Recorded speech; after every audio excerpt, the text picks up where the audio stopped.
Hi everyone, this is Dr. Priyanka. I know you have been waiting for these classes for so long. I have got so many messages from all of you.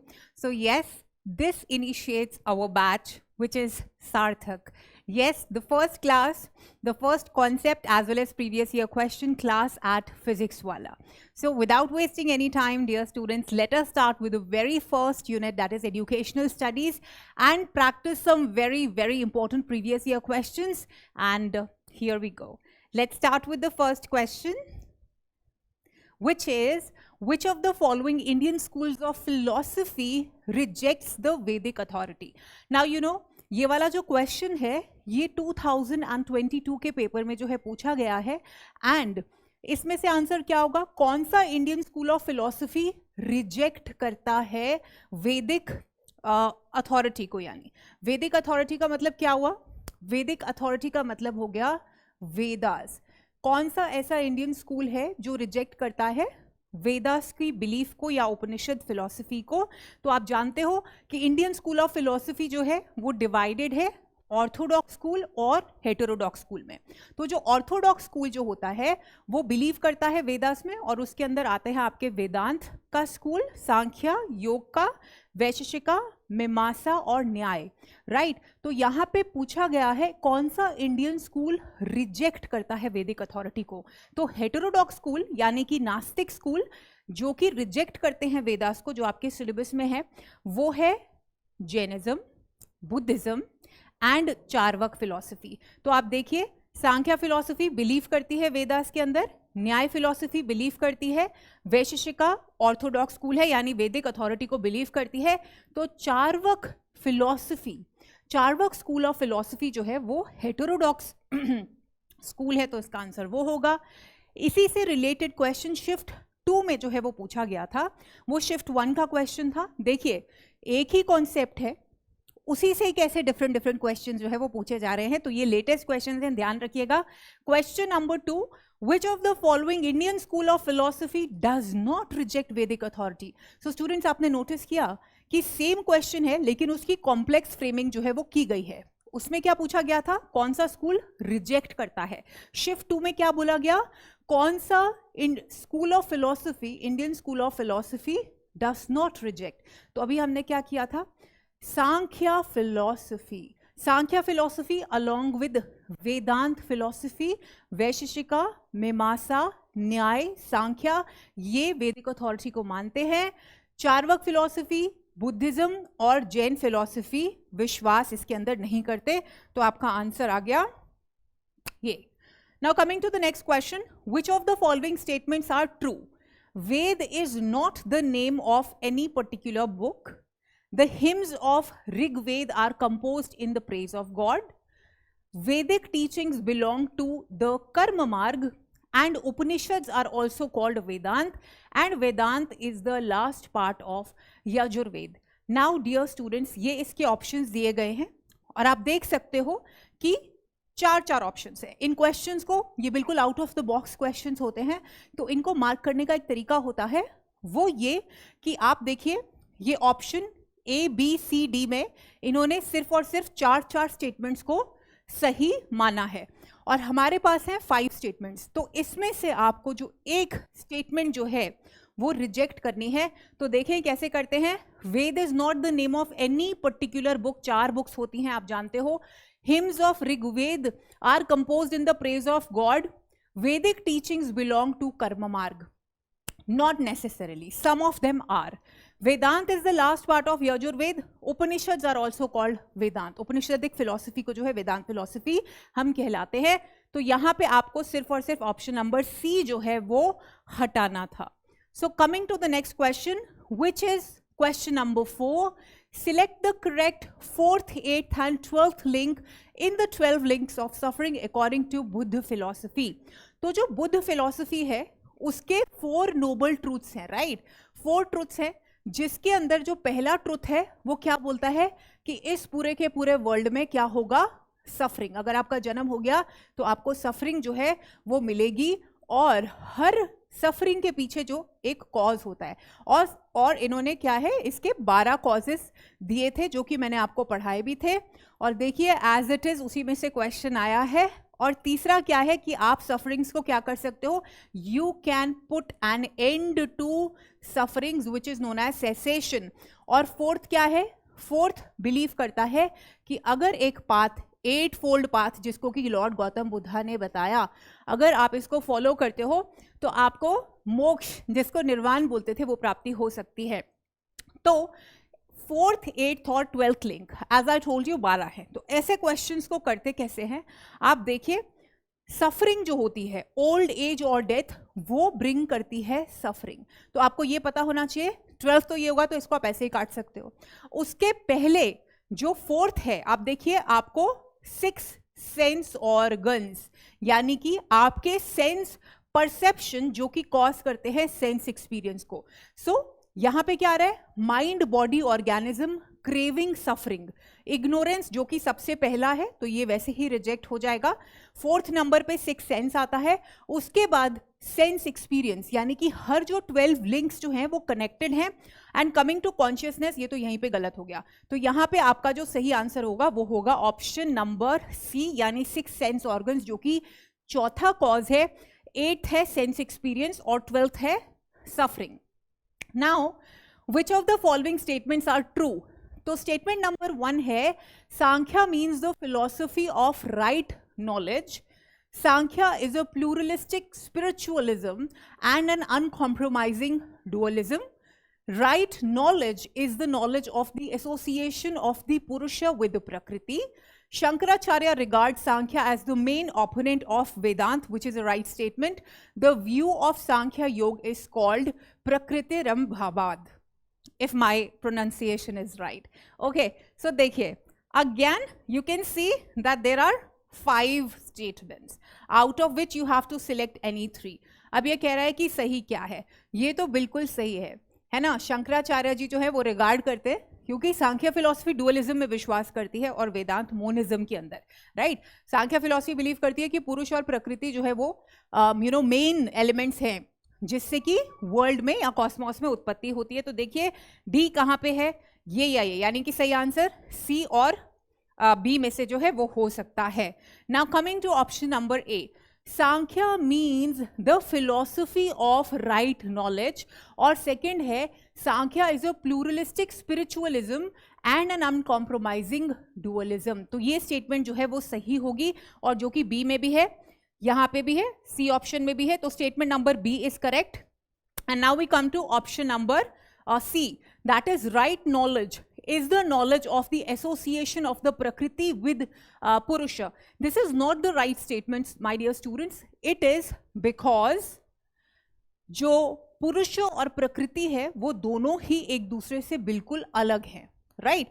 और सांख्य philosophy मतलब आपको अगर सही से knowledge हो जाए, सही से नॉलेज क्या है कि ये जो पूरा का पूरा कॉस्मोस है ये 25 एलिमेंट से बना है, जो कि शुरुआत करता है पुरुष से और प्रकृति से, राइट। सो यहां पे आपका आंसर क्या आ जाएगा, ऑप्शन नंबर सी, यानी कि स्टेटमेंट नंबर ए, बी और डी आपका सही आंसर जो है वो होगा।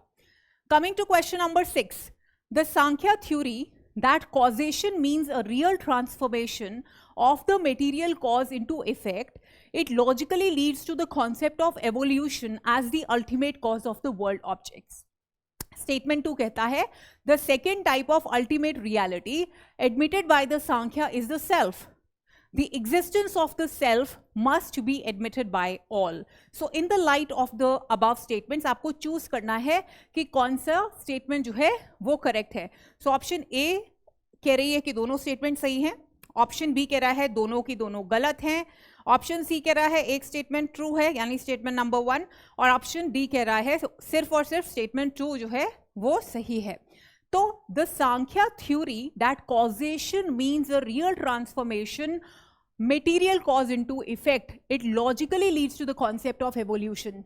Students, ये जो आपने फिलॉसफी की थी ना सत्यकर्वदा, ये उसको बताया गया है। सत्यकर्वदा क्या होता है कि इफेक्ट जो होता है उसके अंदर ऑलरेडी कॉज जो है वो प्री एग्जिस्टेंट होता है, तो ये उसी को ही इन्होंने थोड़ा सा कॉम्प्लेक्स करके बताया है। तो स्टेटमेंट नंबर 1 जो है वो बिल्कुल सही है। Now coming to this statement, the second type of ultimate reality admitted by Sankhya is the self. The existence of the self must be admitted by all. ये कुछ statement जो है वो वेदांत से related है, तो यहाँ पे हम यही कह सकते हैं कि statement number 1 is the correct statement. Now coming to nearest kosh to Atma according to Vedant philosophy is called क्या? तो देखिए, आप जानते हो कि ये पंचकोश यानी कि the 5 layers of human body. तो जब आप 5 लेयर्स ऑफ ह्यूमन बॉडी की बात करते हो तो आप जानते हो कि सबसे जो आउटर मोस्ट होता है वो होता है अन्नमाया, जो कि मेंशन यहाँ पे नहीं किया गया. जो अन्नमाया कोश होता है यानी कि फूड शीथ, जो कि यहाँ पे मेंशन नहीं है. अन्नमाया के बाद जो है आता है आपका प्राणमाया कोश, उसके बाद मनोमाया, विघ्नमाया और लास्ट में यानी नियरेस्ट कोश टू आत्मा आता है आपका आनंद माया कोश, जिसको कि आप क्या कहते हो, ब्लिस शीथ. ब्लिस शीथ आप इसको जो है कहते हो. And I hope you know that ये जो 5 कोश हैं, ये 5 कोश डिविजन है किसके? 3 शरीरों के, स्थूल शरीर, सूक्ष्म शरीर और कारण शरीर. ठीक है, नेक्स्ट पे आते हैं. With reference to the Vedant philosophy, consider the following statements. The theory of karma came to be linked to the Vedant philosophy. Second है, there is a belief in rebirth और पुनर्जन्म. तो इसमें से पूछा गया है कि वेदांत फिलॉसफी जो है वो किसके अंदर विश्वास करती है? ये दोनों स्टेटमेंट के अंदर, कर्म के अंदर भी ये लोग विश्वास करते हैं और ये रीबर्थ और पुनर्जन्म के अंदर भी विश्वास करते हैं. Coming to the next question, which of the following statements about Sankhya school of philosophy is correct? इनमें से कौन सी स्टेटमेंट जो सांख्या फिलॉसफी को लेके सही है? पहली स्टेटमेंट क्या कह रही है? The founder of Sankhya school is Gautam. बिल्कुल नहीं. जो सेज कपिल है यानी कि जिनको कि आप कपिल मुनि भी बोलते हो, वो इसके फाउंडर है, तो ये गलत हो गया. It mentions God as the supreme power. ऐसा नहीं है. इन्होंने पुरुष एंड प्रकृति टुगेदर विद द 25 एवोल्यूट्स को जो है वो सही माना था. It is the oldest school of philosophy. बिल्कुल सही. The school did not believe in dualism. बिल्कुल गलत. ये तो बिलीव ही किस में करता है? डुअलिज्म के अंदर, जिसको कि हम रियलिस्टिक डुअलिज्म भी कहते हैं, यानी कि उत्पत्ति जो कॉस्मोस की हुई है that has happened because of पुरुष एंड प्रकृति. Coming on to the next question, Purusha under Sankhya philosophy represents what? पुरुष क्या जो है वो रिप्रेजेंट करती है? सत्व, रजस एंड तमस? नहीं, ये प्रकृति, जो प्रकृति है त्रिगुणात्मक जिसको कि आप कहते हो, है ना, ये प्रकृति के क्वालिटीज होते हैं. Material nature of being, again प्रकृति रिलेटेड. असत्य कर्वदा या अरंभाविदा, ये जो है ये इसके साथ बिल्कुल कनेक्ट नहीं होता है. इसको आप कनेक्ट कर सकते हो कौन सी फिलॉसफी के साथ? बुद्धिज्म, बुद्धिस्ट फिलॉसफी के साथ आप इसको कनेक्ट करते हो. सत्य कर्वदा, नो आई एम सॉरी, इसको आप जो है सांख्य फिलॉसफी का सत्य कर्वदा के साथ, उसका जो एग्जैक्ट ऑपोजिट होता है वो होता है असत्य कर्वदा. तो ये सांख्य फिलॉसफी के साथ रिलेट नहीं करता है क्योंकि ये सत्य कर्वदा के बिल्कुल ऑपोजिट होता है. यानी कि कॉज एंड इफेक्ट, यानी कि जो इफेक्ट है उसके अंदर ऑलरेडी कॉज प्री एग्जिस्टेंट है, ये होता है सत्य कर्वदा. इसके बिल्कुल विरोध में होता है असत्य कर्वदा, जिसके अंदर सांख्य विश्वास नहीं करता. इमटेरियल फ्री इंडिपेंडेंट बीइंग, बिल्कुल सही. पुरुष क्या है? पुरुष है इंटेलिजेंट. पुरुष है अनचेंजिंग. पुरुष ना तो कभी चेंज होता है और हमेशा स्टेबल रहता है, डिस्टिंग्विश नहीं करता है चीजों में, और ये मेटीरियल नहीं है, इममेटीरियल है और फ्री है, इंडिपेंडेंट बीइंग है. तो इसका आंसर क्या होगा? Option number D. According to Sankhya philosophy, जो माइंड है यानी कि मनस, आपने स्टूडेंट्स एक चीज नोटिस की, ये जितने भी प्रीवियस ईयर क्वेश्चंस है ना, this I have picked up from the latest previous year questions. And if you notice one thing, Sankhya philosophy पे मैक्सिमम क्वेश्चंस जो है वो पूछे गए हैं out of all the 6 philosophies that we have in our syllabus. वो कौन सी हैं? वेदांत, सांख्य, योग, बुद्धिज्म, जैनिज्म एंड इस्लाम. तो ये 6 इंडियन स्कूल्स ऑफ फिलॉसफीज हैं, जिसमें सांख्या के ऊपर जो लास्ट फ्यू क्वेश्चन पेपर्स हमने देखे हैं उसमें सबसे ज़्यादा क्वेश्चंस इसमें से पूछे गए हैं. नाउ ये जो मनस है ना, मनस और द इंटेलेक्ट, ये क्या है? Unconscious material entity, subconscious material entity, conscious material entity, या फिर कॉन्शियसनेस और द इंटेलेक्ट. तो अरे ये तो आंसर पहले ही नजर आ गया. चलो कोई बात नहीं, इसको मैं एक्सप्लेन कर देती हूँ. आप जानते हो कि मनस क्या है, आपको पता है. प्रकृति, मैं सभी एवोल्यूट्स तो अभी नहीं कराऊंगी, ठीक है. प्रकृति के बाद क्या आता है? आपका बुद्धि, जिसको कि आप क्या बोलते हो? महत बोलते हो, है ना. उसके बाद क्या आता है? अहंकार, राइट. अहंकार के बाद क्या आता है? आपका मनस, राइट. मनस क्या है? सत्व रजस जब डोमिनेट हो जाते हैं, मनस, और इसके आगे ज्ञान इंद्रियां, कर्म इंद्रियां, और फिर उसके बाद आपके जो 5 सटल एलिमेंट्स और ग्रॉस एलिमेंट्स जो है वो आते हैं. तो अब ये मनस क्या है? प्रकृति का एवोल्यूट है, right. So it will be unconscious, right. Intelligent नहीं है ये. मेटीरियल क्यों है? मेटीरियल इसलिए है क्योंकि जो प्रकृति है वो ही मैटर सेंट्रिक है. इट इज मैटर सेंट्रिक, बिल्कुल ऑपोजिट पुरुष. पुरुष क्या है? कॉन्शियसनेस. पुरुष क्या है? कोई उसके अंदर क्वालिटी, जिसको कहते हैं कि वो निर्गुण है. निर्गुण का मतलब उसके अंदर इतनी क्वालिटीज हैं कि हम उसको एक्सप्लेन नहीं कर सकते. निराकार, उसकी शेप नहीं है, हमारे अंदर इतनी कैपेबिलिटी नहीं है कि हम उसकी शेप को जो है वो डिस्क्राइब कर पाए, राइट. तो अनकॉन्शियस, क्योंकि कॉन्शियस कौन है? पुरुष. मेटीरियल एंटिटी इसलिए है क्योंकि ये प्रकृति के एवोल्यूट्स हैं दोनों. Coming to the next question. Statement 1 is saying Sankhya is an atheistic philosophy, that is, it rejects the notion of God. Students, this is a very, very argumentative and confusing question. उसका reason ये है कि ये मैंने civil service के exam से question उठाया है और इसके अंदर लिखा है Sankhya is an atheistic philosophy, that is it rejects the notion of God. तो देखिए यहाँ पे जो इंग्लिश है ना, ये प्रॉब्लम क्रिएट करती है, क्योंकि इंग्लिश में क्या है? एथिस्टिक को हमने बोल दिया does not believe in God, right. पर जब हम इंडियन क्लासिफिकेशन पढ़ते हैं तो सांख्या थीस्टिक के अंदर आता है. क्यों थीस्टिक के अंदर आता है सांख्या? क्योंकि सांख्या विश्वास करता है वेदास के अंदर, सांख्या विश्वास करता है उपनिषद के अंदर. तो यहाँ पे ये जो स्टेटमेंट है ना, एथिस्टिक फिलॉसफी, इसको हम सही मानेंगे क्योंकि इंग्लिश लैंग्वेज के अंदर ये बात कर रहे हैं एथिज्म. एथिज्म मतलब does not believe in God. So ये स्टेटमेंट सही हो जाएगी. थोड़ा सा आपको ध्यान रखना पड़ेगा because NTA is playing with you. So this statement we can not call it wrong. हमारी भाषा में आस्तिक का मतलब बिलीव इन वेदास, लेकिन अंग्रेजी भाषा में थीस्टिक का मतलब बिलीव इन गॉड. हमारे में आस्तिक स्कूल यानी बिलीव इन वेदास एंड उपनिषद. तो ये स्टेटमेंट जो है ना, ये क्या होगी? सही हो जाएगी. इसको एथिस्टिक इसलिए बोला गया है क्योंकि ये गॉड के बारे में बात नहीं करते. स्टेटमेंट 2, सांख्या कंसिडर्ड प्रत्यक्ष, anuman and shabda to be the only valid sources of knowledge. तो दोनों स्टेटमेंट्स जो है वो सही हैं.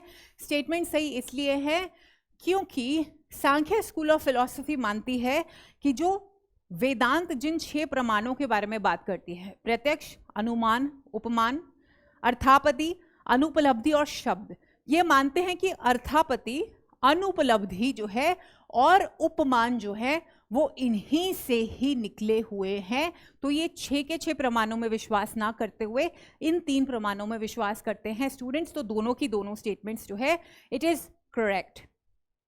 Let's come to the next question, again related to Sankhya philosophy. Sankhya philosophy believes in the distinction between Purusha and Prakriti, whereas Yoga considers the unity of Purusha and Prakriti. नहीं, हम मानते हैं कि जो सांख्य फिलॉसफी है ना, वो अगर थ्योरी है तो उसका जो प्रैक्टिकल एस्पेक्ट है वो योग दर्शाता है. तो योग कैसे यूनिटी कर सकता है पुरुष और प्रकृति की? It will believe in the exact dualistic realism. It believes that Purusha and Prakriti are different. So statement तो गलत हो गया. Then, according to Yoga philosophy, salvation can be achieved by meditation and physical application. ये बात करते हैं 8-fold path की, जिसके अंदर आपका यम प्रिंसिपल, नियम, आसन, प्राणायाम, प्रत्याहार, धारण, ध्यान और समाधि आता है. फिर है third statement, Sankhya philosophy salvation can be achieved through real knowledge gained by perception, inference and hearing. तो यहाँ पे अगर perception की बात की गई, inference की बात की गई, यानी कि प्रत्यक्ष, अनुमान और श्रवण की बात कर दी, क्योंकि हियरिंग क्या होता है, श्रवण, इसलिए ये स्टेटमेंट जो है वो गलत हो जाएगी, यानी कि आप स्टेटमेंट नंबर 2 को ही जो है वो सही मानोगे. तो जो स्टूडेंट्स बहुत स्मार्ट है ना, तो अगर यहाँ पे उनको समझ में आया कि भैया salvation can be achieved through real knowledge, what is that real knowledge? Self realisation. Self realisation about the difference between Purusha and Prakriti, not perception, inference and hearing. यहाँ पे इन्होंने श्रवण डाल दिया बीच में, है ना. हाउएवर परसेप्शन, ध्यान से सुनिए, परसेप्शन, इन्फरेंस, शब्द, इन तीनों से आपको नॉलेज मिलती है, राइट. व्हेन यू प्रैक्टिस योग सेल्फ रियलाइजेशन होती है. सेल्फ रियलाइजेशन होती है, हम जो है सपोज स्टेप्स फॉलो करते हैं योग के भी, अगर योग को भी इसके हम बीच में ले लेते हैं, और फिर हम सेल्फ रियलाइजेशन की स्टेट के ऊपर आते हैं, जिसके बाद मोक्ष की प्राप्ति जो है वो होती है, राइट. तो ये यहाँ पे ही ये स्टेटमेंट यहाँ पे गलत हो गया, राइट. चलिए, Advaita Vedanta has acknowledged how many pramanas students, तो ये है 6 प्रमाणस. अगर आप करना चाहते हैं तो आपके ये पेपर 1 का भी बहुत इंपॉर्टेंट कॉन्सेप्ट है, वो है प्रत्यक्ष, है ना, प्रत्यक्ष, उसके बाद अनुमान, अनुमान तो मिट रहा है, नो वरीज, हम दोबारा लिखेंगे जी. प्रत्यक्ष हो गया, अनुमान हो गया, कंपैरिजन जिसको कि हम उपमान बोलते हैं, राइट. उसके बाद हो गया अर्थापति. अर्थापति जो है वो जो अनुमान है उससे 2 स्टेप आगे होता है, क्योंकि अनुमान विश्वास करता है, एक आपके बेस्ड ऑन प्रीवियस एक्सपीरियंसेस आप इन्फर करते हो. जो अर्थापति है वो इससे 2 स्टेप्स आगे, यानी कि आपके बहुत एक्सपीरियंसेस हैं, आप हाइपोथेसिस फॉर्म करते हो, आप पोस्टुलेट्स फॉर्म करते हो, राइट. तो पोस्टुलेशन हो गया अर्थापति. उसके बाद absence of something gives you knowledge, यानी कि अनुपलब्धि. अनुपलब्धि इसका 5th सोर्स होगा. और फिर होगा शब्द. शब्द में आपका verbal testimony of gurus and Vedas के बारे में नॉलेज, यानी कि written. Okay, let's move to the next question. Which of the following is the correct implication of Vedant philosophy? Men and women should be imparted similar education. Men and women should be imparted different education.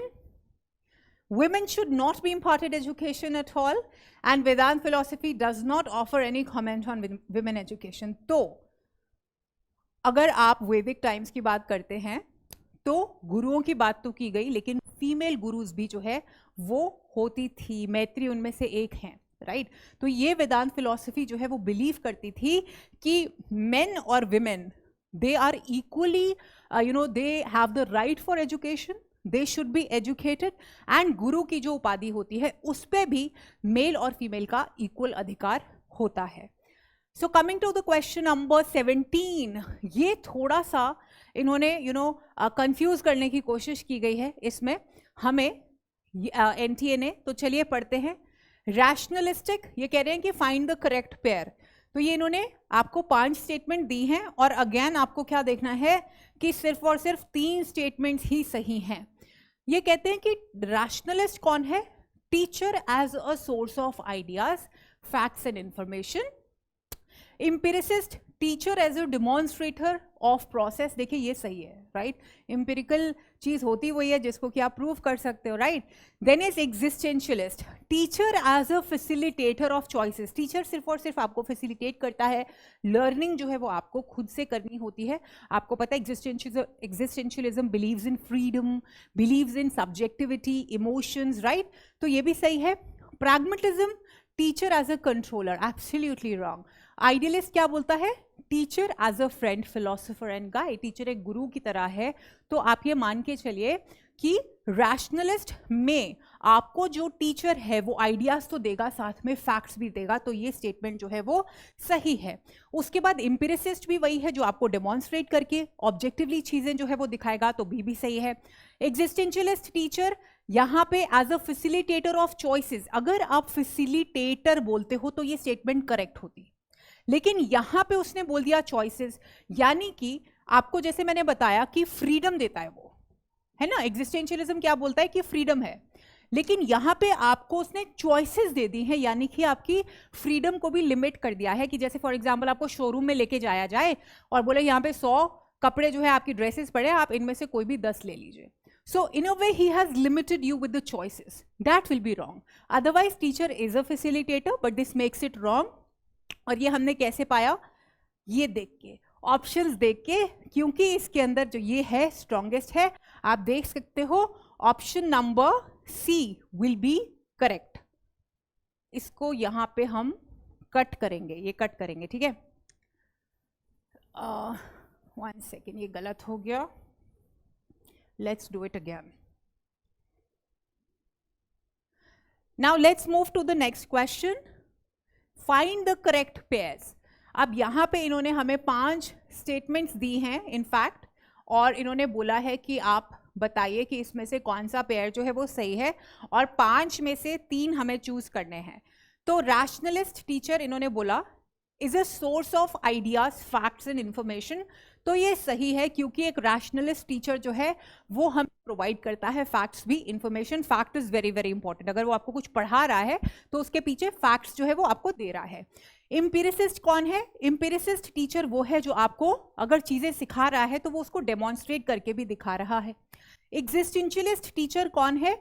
Facilitator of choices, यानी कि वो आपको सिर्फ और सिर्फ facilitate कर रहा है, जो कि एग्जिस्टेंशियलिज्म फिलॉसफी बिलीव करती है कि टीचर एक अथॉरिटेरियन नहीं है, वो एक डिक्टेटर जो है वो नहीं है, he is just a facilitator. Pragmatism कह रहा है कि टीचर एज अ कंट्रोलर है, तो that is not correct. Pragmatism इसमें विश्वास नहीं करता है. और आइडियलिज्म बिलीव करता है that teacher is at a higher level, he और शी इज लाइक अ गुरु. तो यहाँ पे स्टेटमेंट नंबर कौन सी सही हो जाएगी? ए, बी और C. Students, let's come to the next question. इसके अंदर एजुकेशनल फिलॉसफी बताई गई है और curriculum focus, again one of the latest questions, जिसके अंदर NTA has tried to confuse us, but let's just try to attempt. Perennialism सबसे पहले होता क्या है? पेरिनियलिज्म इज अ फिलॉसफी जो विश्वास करती है क्लासिकल वैल्यूज के अंदर. ये मानते हैं कि 18th सेंचुरी में भी जो वैल्यूज थी वो सेम 21st में पढ़ाई जानी चाहिए और आने वाले सेंचुरीज में भी पढ़ाई जाने चाहिए. Perennialism believes in classical values, right. तो यहाँ पे क्लासिकल ये लिंक कर रहा है, ठीक है, based on students interest, human problems, social sciences, social economic problems, essential skills, essential subjects. Essentialism क्या है? एक ऐसी फिलॉसफी जो एग्जिस्टेंशियलिज्म के बिल्कुल ऑपोजिट थी. एग्जिस्टेंशियलिज्म फिलॉसफी क्या है? लेटेस्ट सेंचुरी है, जो कि स्पेशली आई थी विरोध में. किसके विरोध में? Perennialism, idealism, essentialism, pragmatism etcetera. तो एसेंशियलिज्म फोकस करता है आपके सोशल एसेंस के ऊपर, और सोशल एसेंस ह्यूमन बीइंग का आता है एसेंशियल स्किल्स और एसेंशियल सब्जेक्ट्स के साथ. तो आप देखिए बी के साथ यहाँ पे 4 लगेगा, तो ये सी या डी में से आंसर हो सकता है. ऑप्शन नंबर सी क्या कह रहा है? प्रोग्रेसिविज्म. प्रोग्रेसिविज्म क्या होता है? आप फ्यूचर रिलेटेड चीजें जो है सोच रहे हो और उसे हिसाब से आप स्टेप्स जो है वो ले रहे हो. तो प्रोग्रेसिविज्म क्या होगा? Emphasis on social sciences, examination of social, economic and political problems, focus on present and future. So ये हो जाएगा progressivism के साथ. और reconstructionism क्या होता है कि for example सोसाइटी के अंदर कोई issues हैं, problems हैं, and we need changes, right? We need to reconstruct the society, we need to make certain changes. तो यहाँ पे student के interest के ऊपर human problems and affairs के ऊपर focus होता है. interdisciplinary approach, multidisciplinary approach अगर रिक्वायर्ड हो तो हमें वो भी लेनी पड़ती है. So you can very well imagine that how NTA can twist, but if you know the keywords तो आप ऐसे क्वेश्चंस को बिना घबराए जो है वो कर सकते हैं.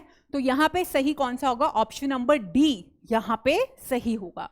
Coming to the next question, which is which one among the following existentialist is related to the thesis that man is potentially always in conflict with his neighbor and all social relationships are doomed to frustration? कौन सा ऐसा existentialist philosopher है जो विश्वास करता है कि एक इंसान जो है ना वो सोसाइटी में हमेशा फ्रस्ट्रेटेड रहता है और वो कॉन्फ्लिक्ट के अंदर रहता है एक दूसरे के साथ?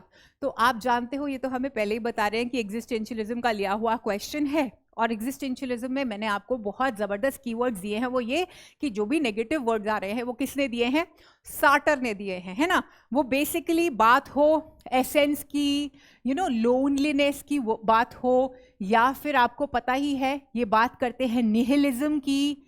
निहिलिज्म यानी कि nothingness, struggle, all of that, ये दिया था जॉन पॉल सार्टर ने। जो सोरेन किरकेगार्ड हैं वो है फादर ऑफ एग्जिस्टेंशियलिज्म। एंड अगर हम एग्जिस्टेंशियलिज्म की टैगलाइन की बात करते हैं जो कि है एग्जिस्टेंस प्रीसीड्स एसेंस, ये भी सार्टर ने दी।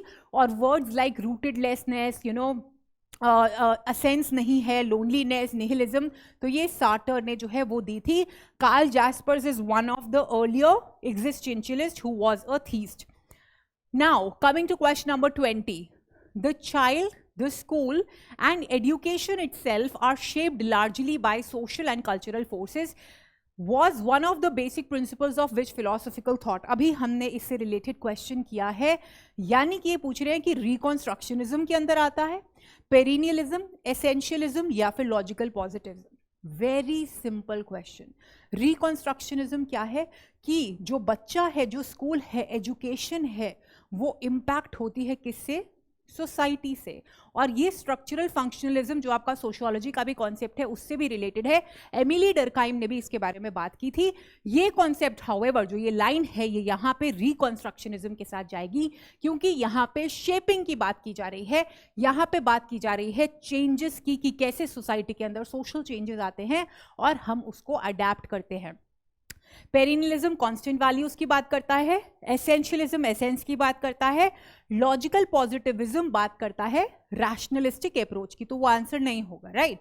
Coming to the next question, according to the philosophy of realism which combination of subjects is the most appropriate for inclusion in curriculum. अब रियलिज्म फिलोसफी फोकस क्या करती है, किसके ऊपर फोकस करती है रियलिस्टिक फिलोसफी, मैटर के ऊपर, लॉजिक के ऊपर, साइंस के ऊपर, कुछ भी ऑब्जेक्टिव रियलिटी है जिसको कि आप मेजर कर सकते हो उसके ऊपर। तो art, literature, logic, language, literature, art, यहाँ पे साइंस का कोई वही नहीं है, मेंशन ही नहीं है। फिलॉसफी, रिलीजन एंड थियोलॉजी, या फिर साइंस, मैथ और लॉजिक। तो यहाँ पे पूछा गया है कॉम्बिनेशन। तो कॉम्बिनेशन यहाँ पे क्या होगा, रैशनलिस्टिक फिलॉसफी वो होती है जिसके अंदर लिटरेचर भी हो, लैंग्वेज भी हो, मैथ भी हो, लॉजिक भी हो। तो यहाँ पे ये सब लॉजिक के अंदर आपके पास लॉजिकल सब्जेक्ट्स आते हैं, ह्यूमैनिटीज भी रिक्वायर्ड होता है, लिटरेचर भी रिक्वायर्ड है। तो यहाँ पे जो है आपका सही आंसर होगा वो होगा option number A. Coming to question number 22, which among the following statements are true with respect to pragmatism? pragmatism को लेके कौन से statements जो है वो सही है? आपका ऑप्शन नंबर ए बोल रहा है स्टेटमेंट नंबर 1, 2, 3, ये है statement number B, option number B, option number C and option number D. तो चलिए चेक करते हैं, यहीं से हिंट मिल गया है कि एक को आपने एलिमिनेट करना है। Pragmatism derives from the Greek word pragma, which means activity or an action. बिल्कुल सही, यानी आंसर होगा ऑप्शन नंबर ए, बी या डी में से। Then is pragmatism believes that values are ever changing. Absolutely correct. ये मानते हैं कि जो ट्रुथ होता है वो आप कभी भी पूरी तरह जान नहीं सकते, और वैल्यूज जो होती हैं वो रिलेटिव होती हैं, चेंज करती रहती हैं आपकी नीड्स के हिसाब से, आपकी डेमोग्राफी के हिसाब से। Pragmatism laid more emphasis on ideas and activities, बिल्कुल रॉन्ग। जिसका कि नाम ही एक्शन एक्टिविटी से लिया गया है, तो वो कैसे विश्वास करेगा सिर्फ और सिर्फ आइडियाज में? आइडियाज के ऊपर तो फोकस किया था आइडियलिज्म ने, तो ये एलिमिनेट करना पड़ेगा आपको। And pragmatism is also known as इंस्ट्रूमेंटलिज्म।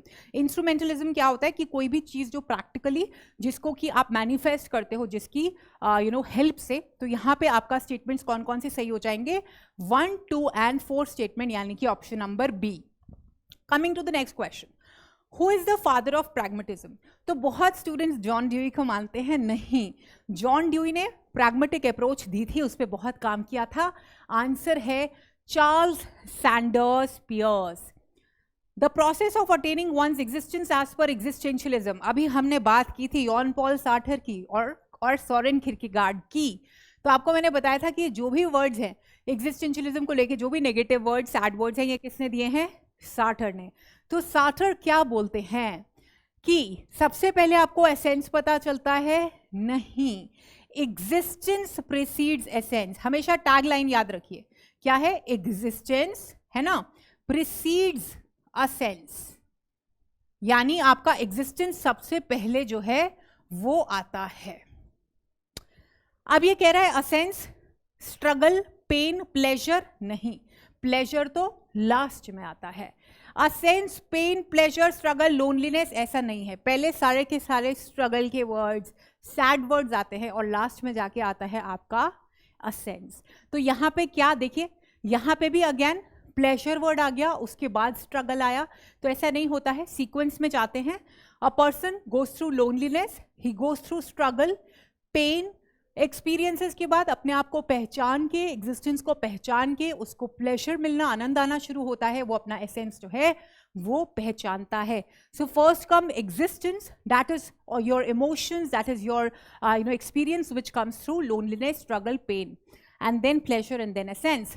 Coming to the next question, which philosophy believes that vocational and trade education, dignity of manual labor should be established in the society? तो clearly Marxism, existentialism ने कोई बात नहीं की थी dignity of manual labor या trade की, pragmatism ने नहीं बोला था, न्यू एग्जिस्टेंशियलिज्म ने फोकस नहीं किया था। जो कार्ल मार्क्स है, कार्ल मार्क्स जिन्होंने डायलेक्टिकल मटेरियलिज्म के बारे में बात किया, उन्होंने बताया कि साइंस, वॉरफेयर कितना इंपॉर्टेंट रोल प्ले करते हैं हमारे लाइफ के अंदर, और वो सब्जेक्ट्स के अंदर जो है वो इंक्लूड होने चाहिए। और vocational, trade education, dignity of manual labour, along with it warfare के ऊपर फोकस किया था कार्ल मार्क्स ने। तो इसका आंसर जो है वो होगा मार्क्सिज्म।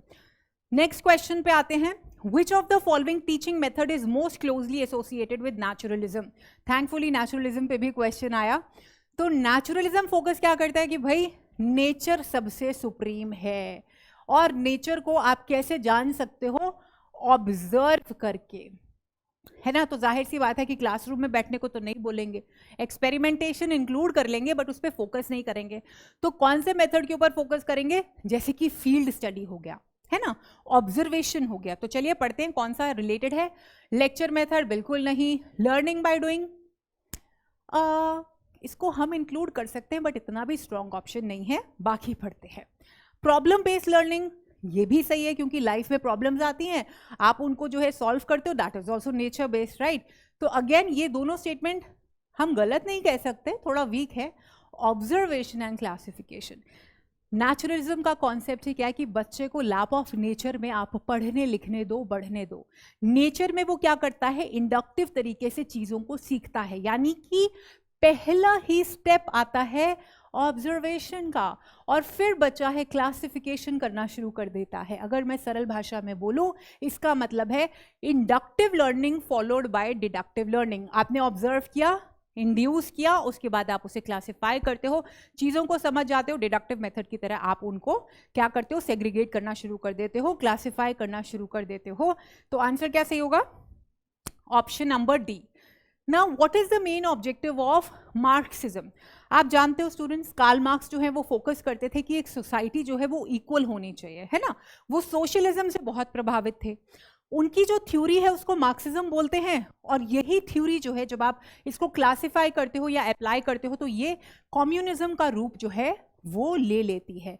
ये क्या कहते थे कि सोसाइटी के अंदर क्या होता है कि बुर्जियो क्लास है जिसके पास बहुत कुछ है, जो बहुत ज़्यादा रिच लोग हैं, और वो है जो प्रोलेटरिएट्स हैं यानी कि हैव नॉट्स, जिनके पास ये चीज़ें नहीं हैं।